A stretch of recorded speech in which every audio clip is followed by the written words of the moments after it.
Good morning. My name's Mark Rangel, class of '89. Where's my class of '89? All right. I am very, very pleased to introduce our guest speakers this morning, Professor Jason Jay and Professor Roberto Rigobon. Jason Jay is a senior lecturer and director of the Sustainability Initiative here at MIT Sloan, where he directs the strategy and implementation of Sloan's goal of including sustainability and content in the curriculum for all students, as well as building a community of innovators and sustainability. Roberto Rigobon is Society of Sloan Fellows Professor of Management, Professor of Applied Economics, and a faculty director of the Sustainability Initiative here at MIT Sloan. He is a research associate at the National Bureau of Economic Research. He's a member of the Census Bureau's Scientific Advisory Committee and a visiting professor at IESA. Did I say that right? IESA. Venezuela's most internationally recognized school. Yeah, my students don't correct my pronunciation, so I don't correct the pronunciation of my students. Well. And as I told you, IESA, I had to look it up. Yeah. Anything with Venezuela. Professor Rigobon is actually one of the founding members of the Billion Prices Project. That's an MIT initiative that started here in 2008 to start to conduct academic research using online data.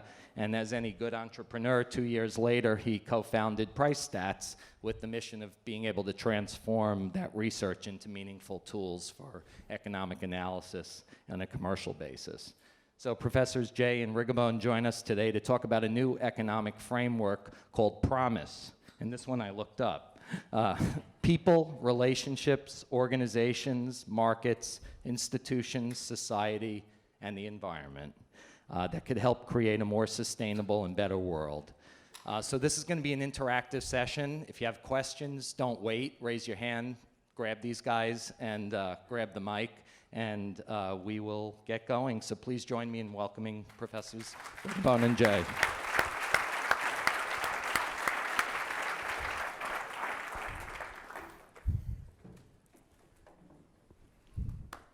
Welcome, everybody.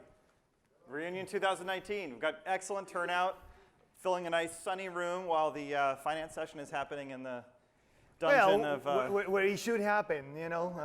So we are going to talk about sustainability and building a better world. So we have the sun, the sky, the water, clean air, hope. There's a section on fintech. So where should we put the people from fintech? Well, dark, muddy, in the one center, old building, not environmentally friendly. You know, we are the eagles, they are the rats. Yeah, okay. Yeah. So thank you for making a good choice.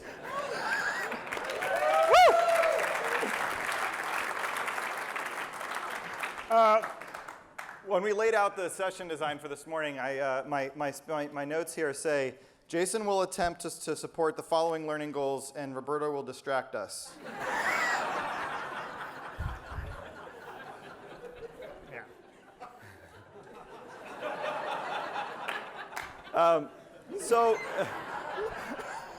So part of what we're here to do is to talk a little bit about how Roberto and I have been thinking about sustainability for the last few years that we've been working together. In particular, kind of some new directions for the Sustainability Initiative that's now a research and industry and policy engagement mechanism, as well as one that's working, as our introducer said, to make sustainability integral to the courses and the educational life of the school. But as we said also, we want this to be interactive. So there's not like us talking for a while and then Q&A. If anyone has questions or comments, just raise your hand. We've got people to run mics, and we'll just jump right in. So the first thing I wanted to do is just say that there's the two of us up here on stage, but there's a whole chorus of people who sit behind us and beside us and with us. This is our team. Bethany Patton is right here in the front. Who runs the Sustainability Initiative with us, and John Sturman, who's on sabbatical, so we can make fun of him at will. And then we've got some other affiliated faculty who were supporting their research and engagement in various ways. And we're starting to build out a team of researchers and people who can support our work. So there's been a lot of growth in the sustainability initiative over the last few years. Yesterday, Bethany did a panel and she asked a question. She said, how many of you took sustainability courses when you were here at Sloan? And half the room broke out laughing because nothing like that existed for the 89s and 94s and 99s and 04s.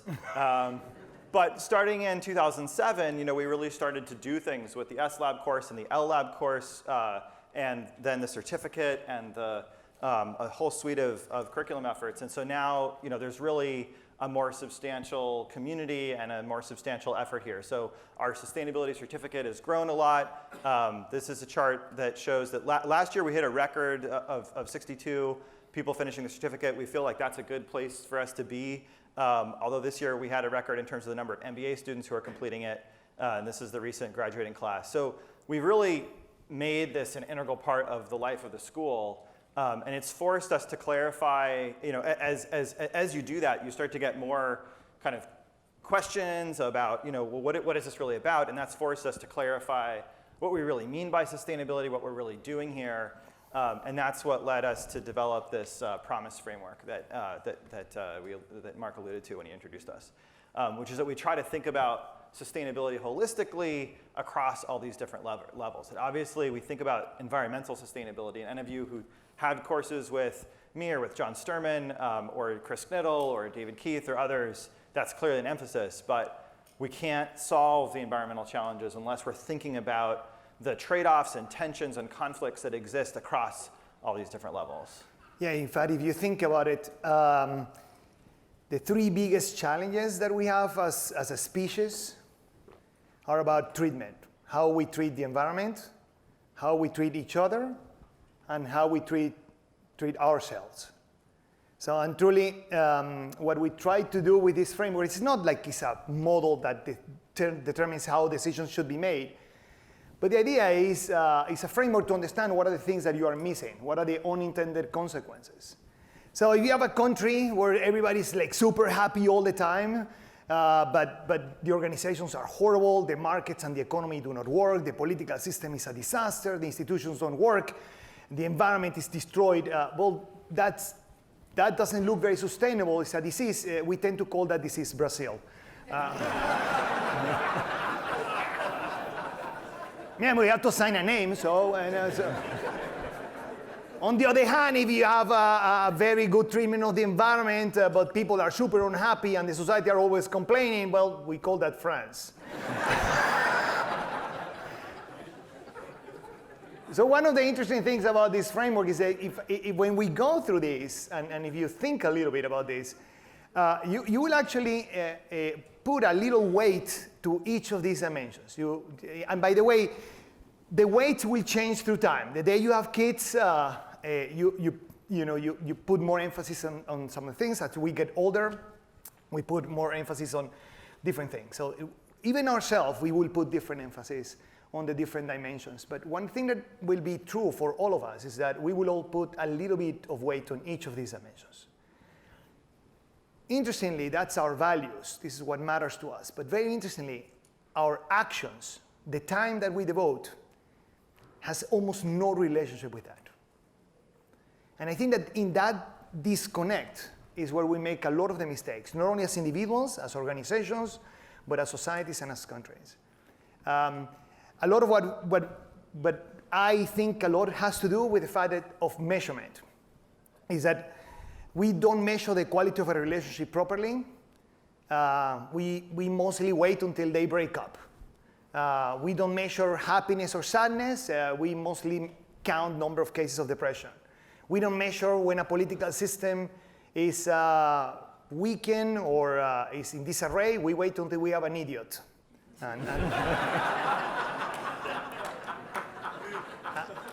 And when you have two, we call that Italy. So we don't measure how we are necessarily how much are we polluting a lake or environment. We usually detect when we lose it.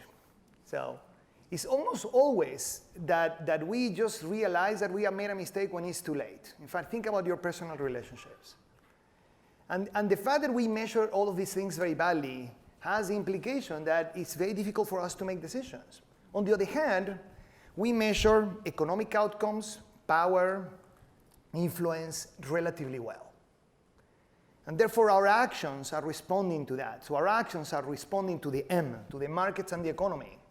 And we're kind of disregarding the letters at the extremes. One of the things that I really love about this framework is that actually the quality of measurement is at the best on macroeconomic and macro markets and the economy. That's where we measure the best. And it actually deteriorates as you move to the extremes of that word. So personal, environment, social, and relationships. We just wait until the accident happens for us to take any action. So the way we tend to think about it is that whenever we look at an action, when we ever look at a company making a decision, a society making a decision, the first thing that we do is we go through the whole word. What are you missing? Because in that word is how you treat yourself as an individual, how you treat your societies, your communities, your peers, your workers, your supervisors, the environment. And therefore, we will be able to actually understand a little bit what are the unintended consequences of our actions. So this we teach now this all of the time. And if you think about what truly means sustainability, we have to have a balance on all of this. And we have to find a balance with all of us that we have different values. If we did that in one class, but so if we allow you to allocate 100 points and we tell you how would you allocate this in different letters, everyone here will have a different allocation. And the challenge as a society is that even though we all have different values, how can we construct a vision of a country or a vision of a society that we kind of accepted by all of us? And it's how we get that commitment, how do we get that compromise? We have not found a solution, by the way, but I think that by starting asking the questions, we have a better chance to get an answer. Yeah, this is the inquiry that we're really inviting our students into. Because oftentimes when people come, especially in the American context, when people come to Sloan, and first of all, we're known around sustainability now. There's been some ranking systems where, hey, look at all these people, they must know something. And so people come here and they say, oh, right, yeah, fair enough. It's the Roberto effect. I have Stuart here. No, it's true. You know that Stuart comes, he comes, it's a Sloan Fellow. Yeah, where are my Sloan Fellows here? Raise your hand. Yeah! Yeah, Stuart comes every year to the reunion. Even if Isn't that beautiful? Come here, Stuart. You need a hug. Yes, yes. I'm on the alumni. Yeah, that's his excuse. Every year he is, and he comes every year to this.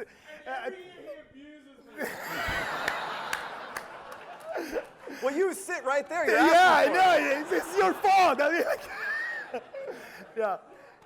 Which is really, this is very inconvenient for me. You understand? I have to change the jokes year from year. Which is a benefit for me, because otherwise I have to hear the same jokes over and over again. But anyway, you know, people come. I try to get through the learning goals. Roberto tries to distract us. Have I derailed something? Yes. Nicely done. So people come here, and it's like, especially in the U.S. context, people hear the word sustainability, they think, okay, that's about the environment. It's about climate change. It absolutely is, and we'll have a little bit more to say about climate change in a moment, because that's a key emphasis for us. But again, it's this broader, more holistic approach. And so we ask, when we have executive students or our own students, we ask them to think about this as a decision tool. You know, when you're considering a new project or a new decision, am I taking into consideration, you know, how this is going to affect my work-life balance, my relationships, the health of the organization, the broader society, and just starting that conversation turns out to be really valuable. The other thing that we've had to do is to kind of emphasize particular dimensions. Like Bethany this year ran our capstone course focused completely on the opioid epidemic. We had our students going out and doing walk-alongs with the police near Boston Medical Center, sitting on a homeless court. We had the Attorney General's office, who's going to be prosecuting Purdue, come and do a test of their opening arguments. And the students were like, what are you doing? Like, what does this have to do with sustainability? And then as we got into it, they came to understand that this is really a set of decisions made by a few corporate actors in Purdue and other companies that are having this massive ripple effect on society. And the people in our city who might be absorbed with working on climate resilience and sea level rise are completely drawn into just trying to keep people alive in the middle of the opioid epidemic. So we have to think about the kind of these bigger societal and systemic challenges if we want to try to create a better world. Now, he said we're in a sunny, hopeful room, so I just dropped a big bomb in the room with a very sad opioid epidemic. Yeah. Later, we're going to talk about climate change. Your plan sucks. But it's exciting, and it's part of what's bringing so many people into the conversation, because our students want to use the tools of management to tackle these big issues of our time. I have a question. Yeah. Yes. Okay, so measurement. Oh, sorry. Yeah. Yes. Yeah, we don't want anybody else to know what you're asking. I remember you from class, yes. You're going to make me do that. Got the microphone. Okay, so you said the problem is the human ability to measure. You started in 2007 with the initiatives, and as the 2008 class, or 2009 when we graduated, we were getting involved in that. Yes. So between then and now, do you measure progress? How are we doing? Yes, as a community. Just, I guess, in terms of how you think about sustainability, what your benchmarks are, and are we hitting them? Are we expanding the mission? It's a great question. It's a great question. I mean, so one, actually, I think I have something in here. So this, I think this is a really interesting measure of what's going on in the world around sustainability, right? Which is the notion that it's possible to create successful, healthy businesses and pursue tackling social environmental problems. That idea of a sustainable business strategy has caught fire and has become mainstream, right? So what this graph shows is the total assets under management, which are up to towards 12 trillion, of investable assets where they're using some kind of sustainability filter for their investments. They're incorporating ESG, which stands for environmental, social, and governance factors, and we're going to talk about that in a moment. Or they're engaging in shareholder advocacy, trying to encourage companies to operate better. This is a massive shift. In the last couple of years, the number of inquiries that we're getting from financial companies, a couple of them who are here in the room from Fidelity and others, is just massively ramping up. And by the mark of our student interest, certainly all that's ramping up. Now, and we take full credit for this. Yeah. I mean, I just want to clarify. My daughter was born in 1994, so I don't know, but. Yeah, she's the responsible. Yeah, exactly. Your daughter's responsible for it. We have nothing to do with this. You understand that, we don't actually have to do anything. We just have to ride these waves and these winds of and we take the credit. sustainability field and grow. Yeah, well, it's great. Exactly. But I think the challenge, and I think if you look at, despite the challenges with Trump pulling out of the Paris Accord and so on, the general understanding of climate change, the general willingness to act, the action by cities and states and companies, the number of companies setting science-based targets. I mean, the world is moving forward on sustainability. We can take credit for almost none of that, but there's a few people in this room who have a substantial, who've played a really substantial role. I mean, I'll just call out two of them. I mean, Adam Siegel is here from class of 2009. When he was here as a Sloanie, he created the MIT Sustainability. Stand up.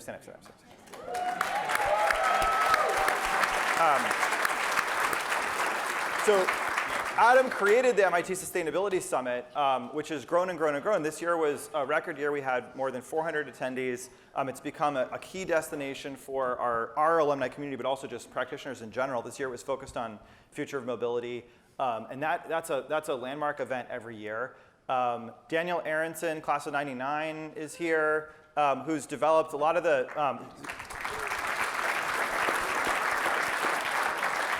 Daniel helped build sustainability consulting practices at IBM and then Deloitte and now Valuetis. He's developed tools that Fortune 50 companies use to help assess sustainability and manage it in their enterprises, and helped us with the development of the Shift.tools platform, which is a way that you can go and get resource and guidance on sustainability. So I think this community is, growing. I mean, Bill Hilliard's here, who I just saw, who's on our, stand up, Bill. So Bill's on our advisory board.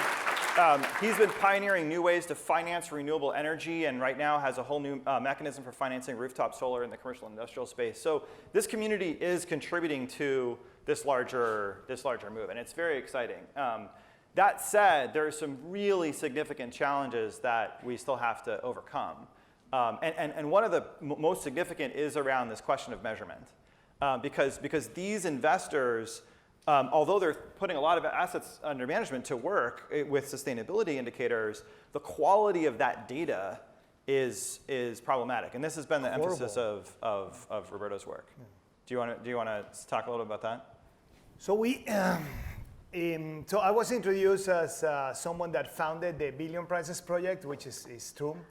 But in the last 3 years, I have been shifting my research to work about measurement, ethical behavior. I really want to understand how we can measure how we treat each other, etc. And the first step to that was to try to think about how we measure the ethical behavior of companies, and how these rating agencies that are actually measuring that, how consistent they are, how good they are, and what is the quality of the data that we produce. To my incredible surprise, there are more than 200 data providers that measure some aspect of ethical behavior of companies. And that includes, do you lobby or not? Well, by the way, it's not necessarily mean that lobbying is bad, but anyway, but they just measure, do you lobby or not? What are your CO2 emissions? Do you use child labor in your supply chain? How you treat women? And actually, they don't measure how you treat women. They count how many women you have in the management, how many women you have on the board. Turnover, for example, of workers is a measure of labor happiness.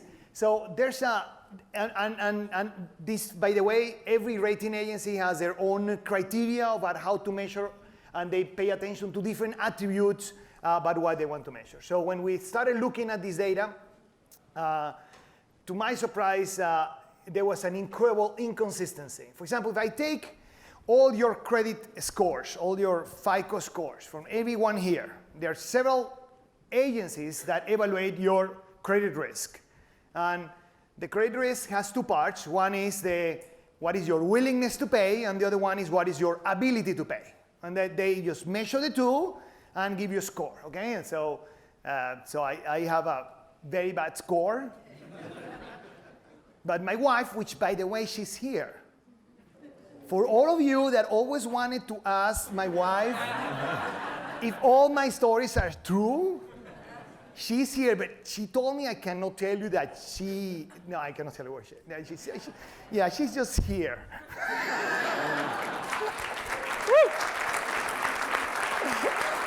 So, yeah, like a lot of things that I do in our marriage, I promise to do something and then I don't deliver. Yeah, and my wife is she's an angel. Yes, she is. Yes.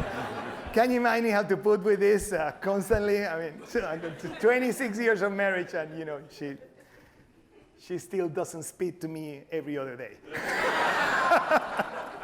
But truly, when we actually put all these different, so we started asking these rating agencies, can you share the data? So by the way, so on credit rating agencies, if I take all your scores, they are not going to be identical, but they will be incredibly highly correlated. So Gabby, she has an incredibly high score. She's responsible. So she will have like A10, and all of them will be around A10. I am an incredibly irresponsible person, so if they have to rate me separately, they will be like on the almost negative numbers, even though the lowest rating is actually 200, but I will be below that for sure, okay? But what that means is that if someone is rated higher than me in the rating agency, by one rating agency, very likely will be higher than me in another credit rating agency. They are very, very related. When we actually look at how these companies were rating the different companies, do we have? No, yes, we do have. So every dot here is the exact same firm in the exact same year. The y-axis is one rating agency, and I just renormalize the rating agencies so you cannot recognize the data provider. So these are the two. And I don't know if you can see, but they don't seem to be very correlated, no? In fact, you know what? What is more correlated than this line? So in fact, there are many that have very low ratings for some rating agencies and very high ratings for the other. So if you ever wanted to do an investment and you want to invest in Philip Morris, don't worry, there will be one rating agency that will hire that one as a very good. And if you want to find an evil organization, I don't know, drug dealers in Mexico, well, one rating agency will probably have them very high as well. So truly, it's a complete disaster. And in fact, what we noticed is I called the rating agencies and I said, okay, can you give me the raw data? Because I know that you are incredibly inconsistent. We want to actually understand where these inconsistencies are coming. And I was very truthful. I said, I'm going to write a paper to indicate why your data sucks. I was very precise. Okay, I said, you guys are a disaster, so we're going to prove that you are a disaster, and we're going to try to figure out why you are a disaster. And they gave us the data. Because they knew. Sorry, no, it's super depressing. This just tells you how. Then I actually had to work and write the paper. I was expecting not to write the paper. But one interesting thing is that we actually had to create a taxonomy. So we have reclassified all the raw data from these rating agencies. And in fact, by the end of the summer, we will have 10 from the top 10 rating agencies. Everyone actually has given us the data because I think that they all want to be part of the solution. I mean, they understand that this tremendous discrepancy doesn't help. Because if any one of you want to do good in your company, you cannot tell. You will not be able to understand if you take an action in any of your organizations, if that was actually good by their rating. Because one might go up and the other one might go down. So you have no clue if what you did was actually good. Except common sense. That's it. But for common sense, then you don't need them. So we truly actually have to change this. So one of the graphs that I love, and it's because, you know, my kids are older, you know, so they left our home, they abandoned us. Can you imagine this happens? Now, they always call my wife almost daily, but they don't call me ever. But our kids are now all of them in college, but I miss some of the things that you have during childhood. So we created we match about 1,000 firms that are identical among all the rating agencies, and we just looked at how each company is rated within all of them. And there's some that there's a lot of agreement. So this is not for you to look at the name of the companies, but I want to show you that there are some companies in which all of them rated badly, or all of them rated very well. Is that okay? They are very correlated among them. But the one that I like is, these are the 100 firms that have the highest amount of agreement. But most of the data looks like a confetti. Woohoo! Yes. There's no agreement whatsoever. It's a disaster. So what we did in this first project is to understand what are the sources of these discrepancies. What is driving the disagreement? And just to summarize in very fast, about 50% of the disagreement are issues with procedures. That's good, because that means that if we share the data and we agree on a procedure, we will be able to actually get a much closer measure of what is the true behavior of these companies. Is that clear? So on one aspect, that's good news. The other aspect is that about 50%, the other 50% is that they try to measure the same thing, but they use very different indicators. So we have a problem of measurement. So let me just, can I tell them a little bit? Yeah. Okay, so let me give you an example. When we measure, if you are, again, I want to talk about labor. So imagine that I want to know if I'm treating my workers nicely.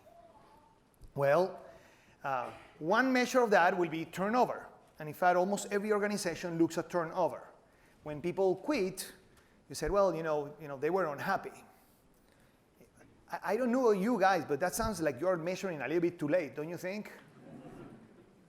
Aren't we measuring? Then the other measure is that when a worker files a complaint in a labor court. Well, but that sounds like too late as well, don't you think? So one of the aspects about how when you look at the measurement is that we have this feature of measuring too late in the process. So truly workers enter an organization super happy, and then they start getting disappointed. But because we don't measure the disappointment, we will wait until that disappointment becomes quitting or filing a complaint in the labor court. Again, that sounds like in the process of disappointment, you're measuring at the end. Second thing that we tend to do is that we measure almost everything very infrequently. So for example, cases of sexual harassment in the United States, we measure them once a year. I don't know, but it is really difficult, by the way, 6-month delay. Really difficult to do something when you measure so infrequently and with such a massive delay. It's very hard to understand what you can do. And it's like me going to the doctor. Every year I go to the doctor and she tells me, Roberto, you are 1 year older. You have 1 less centimeter of hair. And you have 1 more pound. I mean, so what do you learn from that experience? I mean, explain me. Like, yes, I'm older, uglier, and heavier. And so how does that will motivate me to eat broccoli?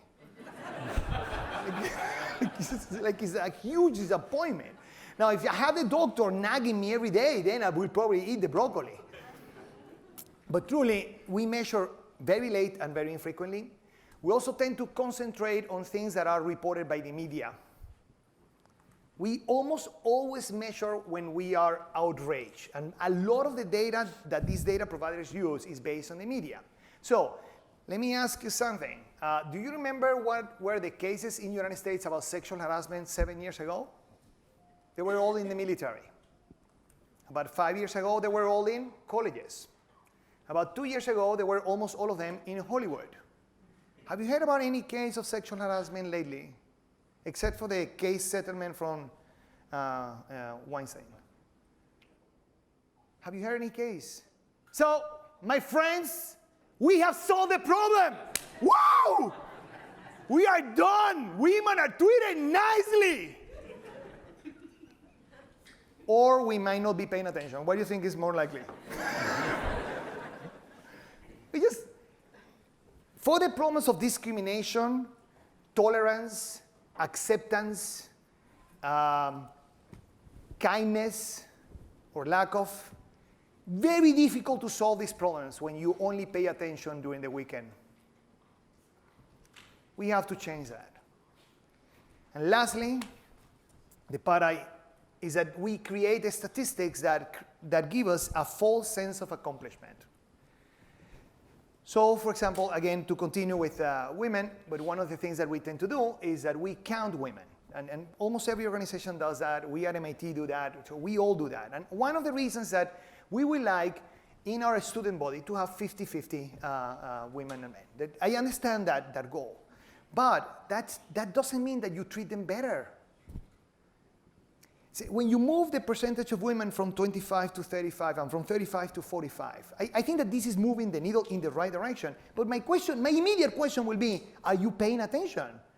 Or are you just counting them to have them as collection items?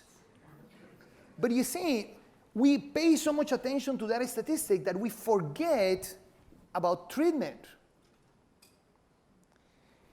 Again, a little bit on the opioid crisis. There's a state that they're super happy because they think that the opioid crisis is going down because the only thing that they count is the number of kids that die from an overdose. Well, we have ways to revive the kids after the overdose. Is that clear? So they are not dying, but that doesn't mean they're not consuming. They're consuming massively. It's just that in your statistic, looks like this is coming down. But it's coming down, that doesn't mean that, by the way, it's good that they're not dead. I want to clarify. It's not like I'm advocating killing people, okay? But although in my classes I have advocated to kill some faculty at MIT. No, but so truly, I'm not advocating killing, and I think it's good that there are no deaths, but that is not the end. Under no circumstances the end. That reminds me a little bit of what actually Simon said before. When you set a goal, like going to the moon, once you reach it, then what you do next. So the goal should be something that is so ambitious that it's almost impossible to achieve. And that will drive, the energy and the necessity to continuous improvement. So what we're trying to do in this project is called Aggregate Confusion Project. And as the Billion Prizes Project, this is something that is entirely done by MIT students. It's financed by people exactly like you, with your incredibly generous contributions that you give directly to the school. These projects will not happen in another place. They only happen here at MIT. Because what we're trying to do is to measure, for example, how you treat people by the interruption. So we have this, do you have a phone? Yeah, I usually give my phone in this part. Don't read my texts. Don't you want to read your private information? Okay, so I'm just going to put it here. No, but one of the things that we are doing is putting using our phones as a measure of how we interrupt each other. So with Sandy Pedlan, what we did was to put microphones students. These were physical microphones, and we were just looking at how people were interrupting each other. Now, what is very interesting is that depending on the nationality, people interrupt, but depending on the cultures, people did interrupt with different frequencies. So for example, Japanese, Koreans, Germans, Dutch, all the Nordics, they interrupt very rarely. I mean, they're very polite. They very rarely interrupt.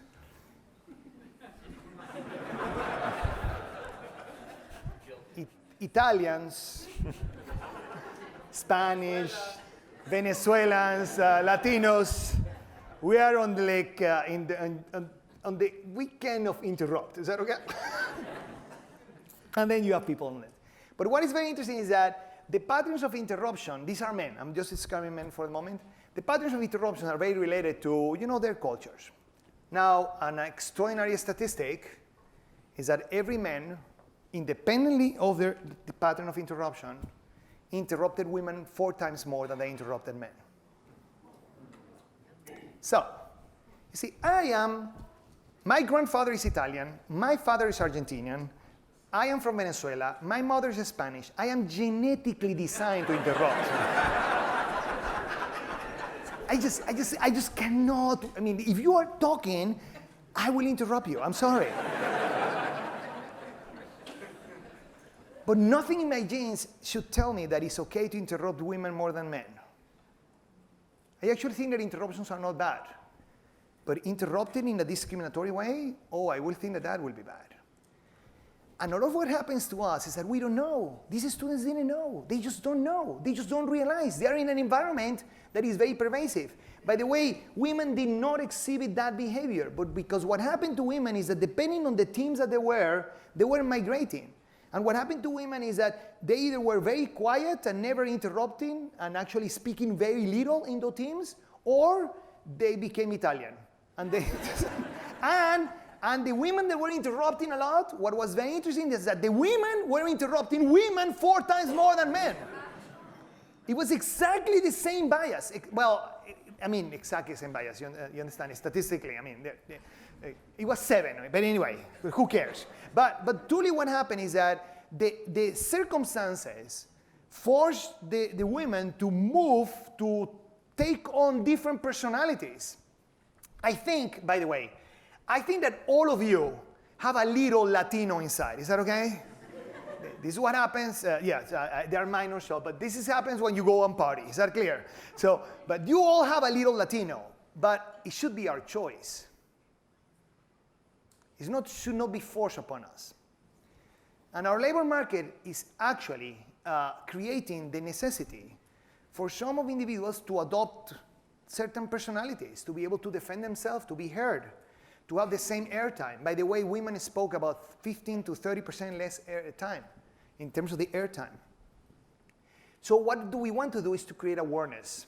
This is not about computing a statistic. It's about creating a statistic about the society.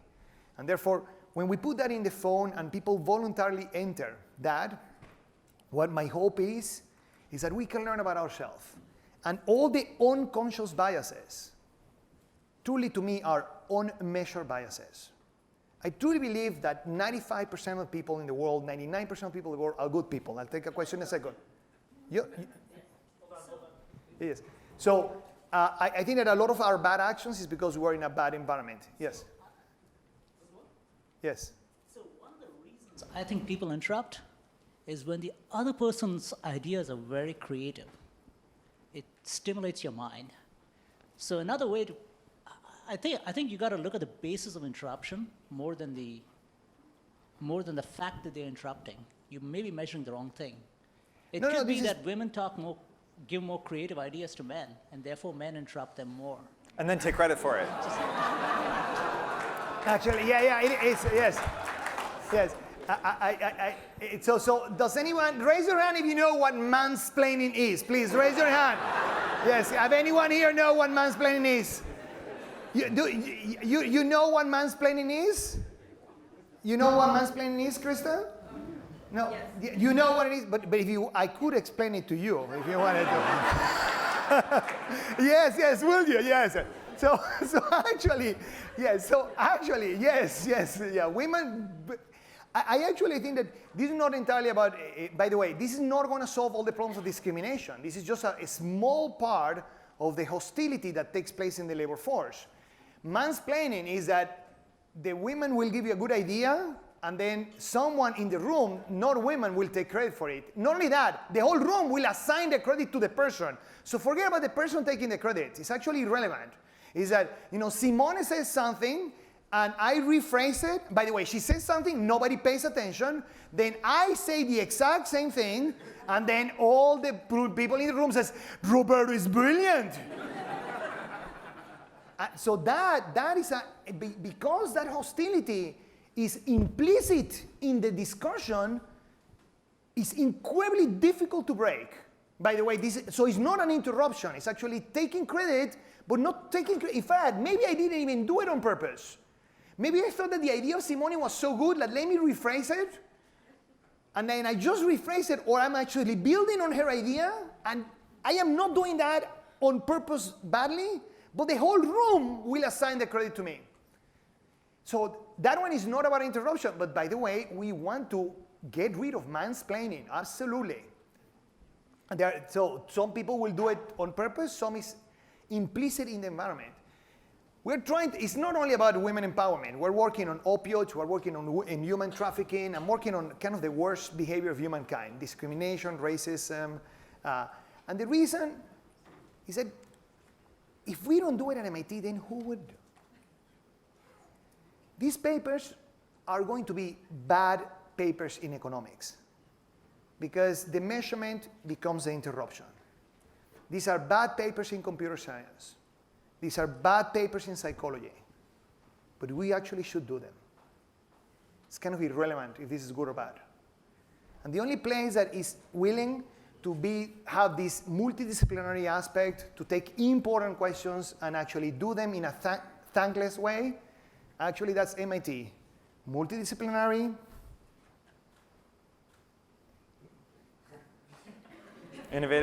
Innovative. And thankless. That's MIT. Truly. And in fact, this only happens because of people like you. If I send this to the National Science Foundation, it will be rejected in a nanosecond. Yeah, because they said this paper is not well identified. You say, I know it's not well identified. That's not the point. We actually want to change the way the people behave. So what we're doing now in the aggregate confusion and part of what the sustainability initiative is to look at measurements on every aspect, from personal aspects, relationships, to how organizations and cultures are measured, so how institutions are respected, how people make choices. And it's not only about me, but for example, David Rand will be thinking about how we can actually convince people to take collective actions that are good when there's no reward except the goodness of the actions to take. We have to think about how to measure the environment better and understand how the accidents are happening, how we disseminate the data, how we actually then act upon that data. we need to actually change the way we measure ourselves. Otherwise, we will continue to make choices the way we have been making them. Even though we all have good intentions, we are driven by the things that we measure. I mean, and this is definitely true in the environment. I mean, if we want to think about measuring progress on, climate change, for example, the way that the EU is measuring movement toward climate action is by measuring the percentage of energy that's generated through renewable sources. But the way that they're measuring that includes biomass energy generation as part of that mix of how you, as part of that mix. And the assumption is, oh, well, if you burn biomass, that's a renewable resource. It must be carbon positive. But John Sturman's work on this just showed that you chop down a forest and you burn it, and that carbon goes into the atmosphere. And it takes a long, long time. It's very uncertain as to whether the forest is going to regrow. And so it's probably, and it's less efficient than even coal because of all the water content and everything in the burning. So if we measure our climate success based on the amount of biofuels we're burning, that's absolutely the wrong measurement as well. Yeah. Okay, Roberto J. Measuring for the sake of measuring is one thing, right? It's a natural human thing to do work. It's a good thing, I guess. But have you lost track of the incentives in this equation? Like, can you comment on that? Yeah, that's a very good question. So, for example, let me give you the difference between motivation and incentives. Motivation is mostly based on our values. So, for example, in that letter promise, if for you the environment is very important, like for Jason, it will be very important. He doesn't need any incentives to actually pursue aspects that are related to the environment. So, Bethany, for example, is very concerned with political influence and politics in general. So she doesn't need any incentives to do that because she's motivated. Economists, we confuse motivation with incentives severely. So I am motivated to take care of my family, to love them, and to protect them. I don't need any incentives. I only need incentives when I am not motivated. That's the whole point. It's actually the opposite. It's because I don't want to do something that then I require payment, like teaching.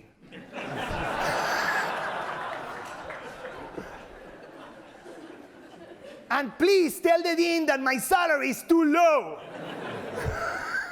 But the point is, incentives require a measurement because I need performance.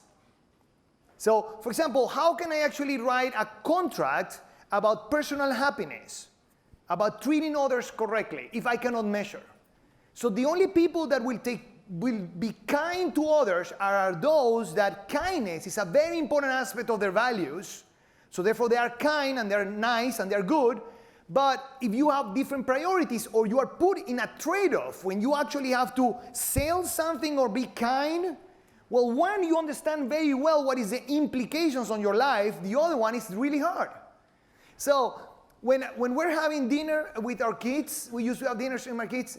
So imagine that I actually have to prepare a PowerPoint presentation.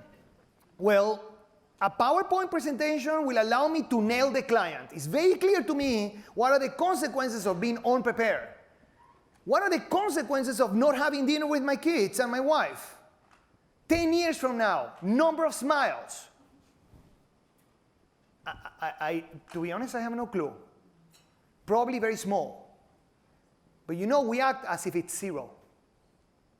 And because we act as if that action is zero, then we repeat it 2 million times. And at the end of the life, you never met your kids. And there's research on implementing sustainability into organizations where people will say, where companies will say, well, look, it's all about the incentives. We just need to bake sustainability into people's performance contracts, into their job descriptions, and then it'll all work.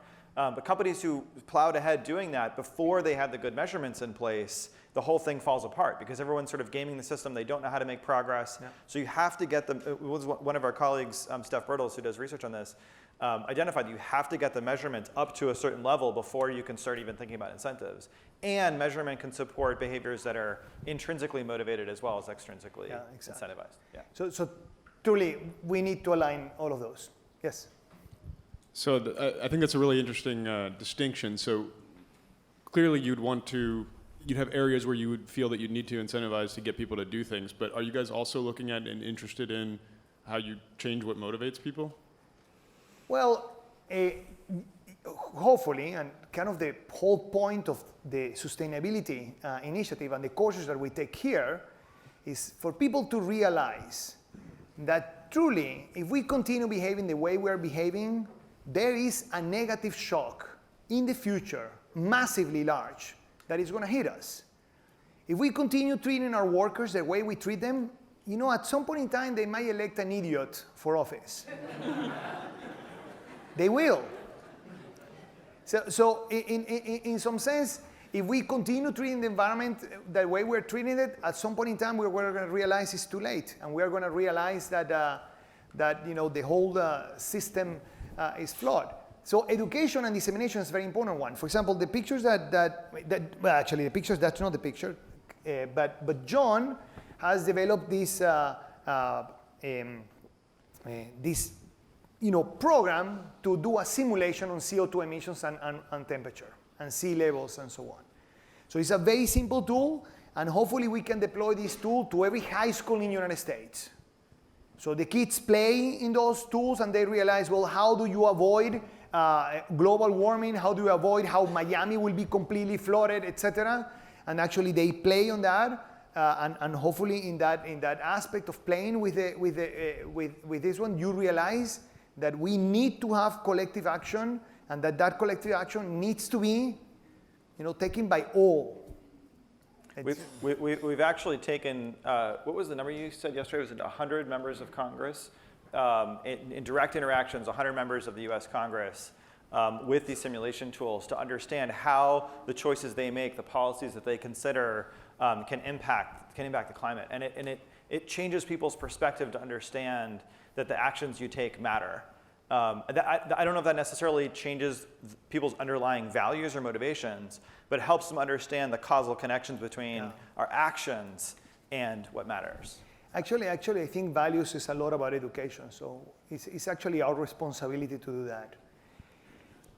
My feeling is that doing that at the MBA level, even though I think is important and useful, I think that we actually have to start much earlier.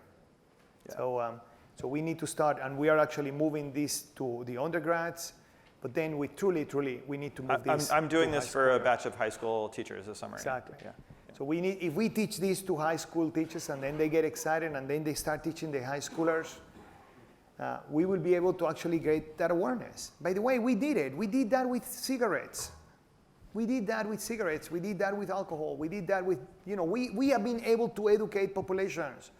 2,000 years ago, we were just having public executions. We don't have them anymore.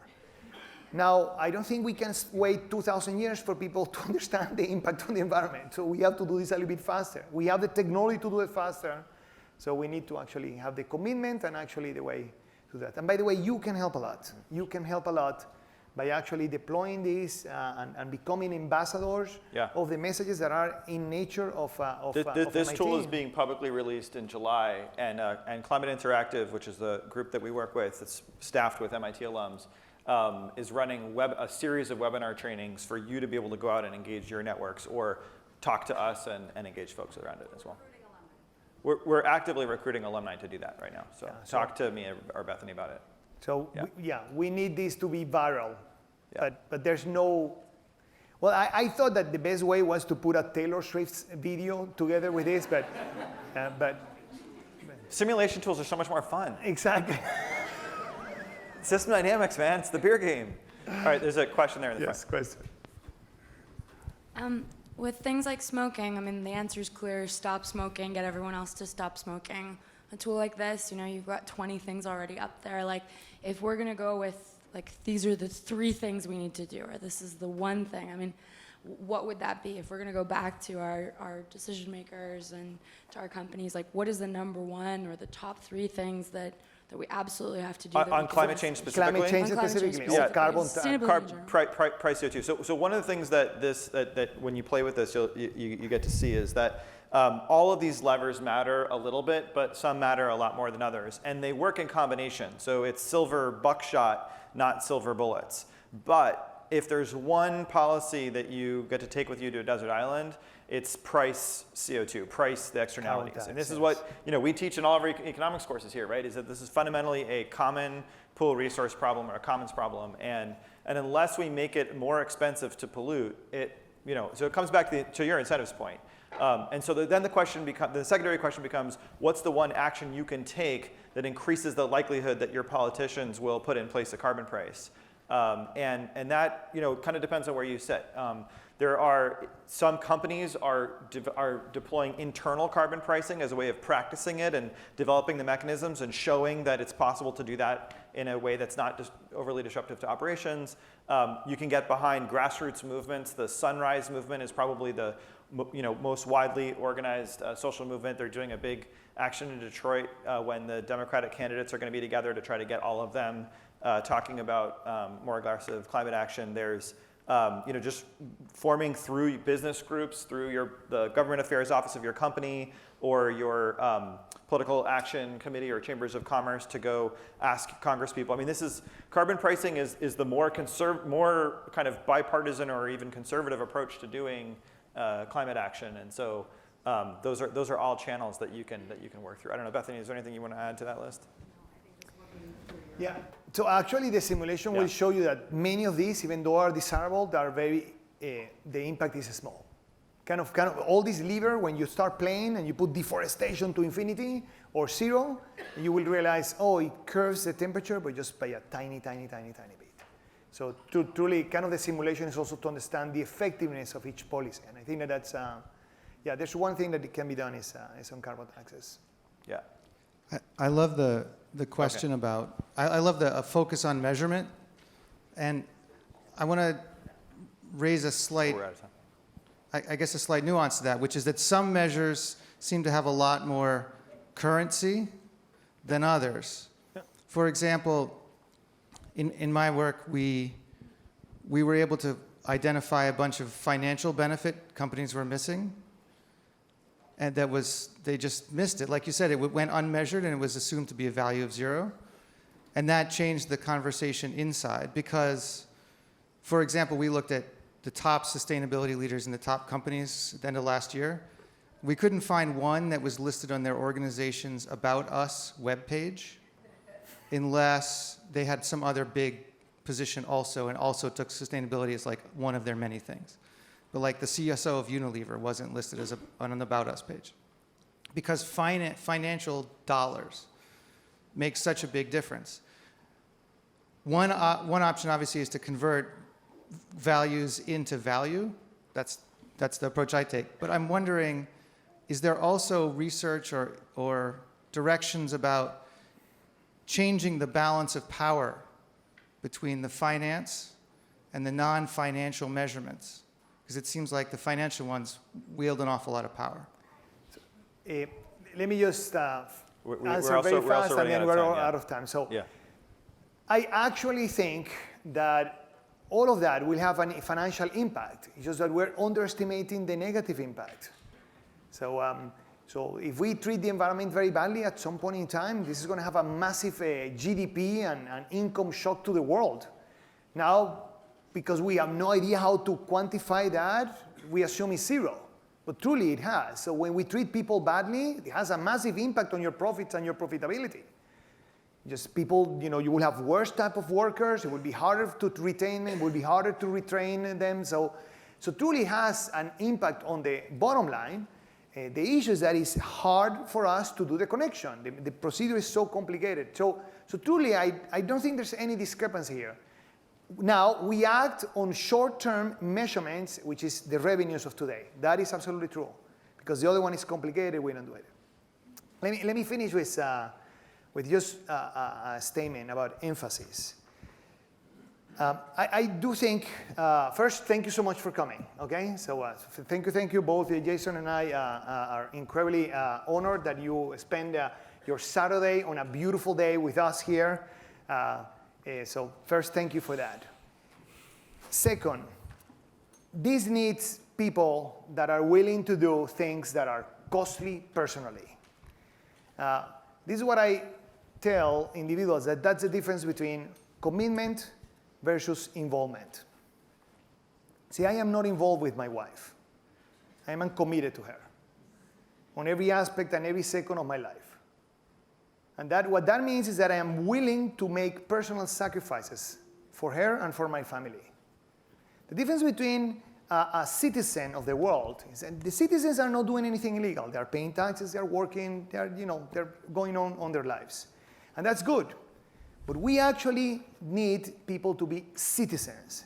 Citizens are those that are willing to make a sacrifice for someone that they do not know. We need people to be committed. Involvement is, yeah, I'm just showing up. Committed is doing a personal sacrifice. We need to actually be able to construct citizens. And you are. I teach about 400 students every year, give or take. And I've been doing that for 21 years. I have always been amazed by the quality, the tremendous heart and kindness of the MIT Sloan alumni and the alums that are there. I am absolutely certain that the world is condemned to success. And I know that because I know you. So thank you for what you do. Thank you for being here. And please, become an advocate so we can build a world that is much, much better than we have done so far. Thank you so much.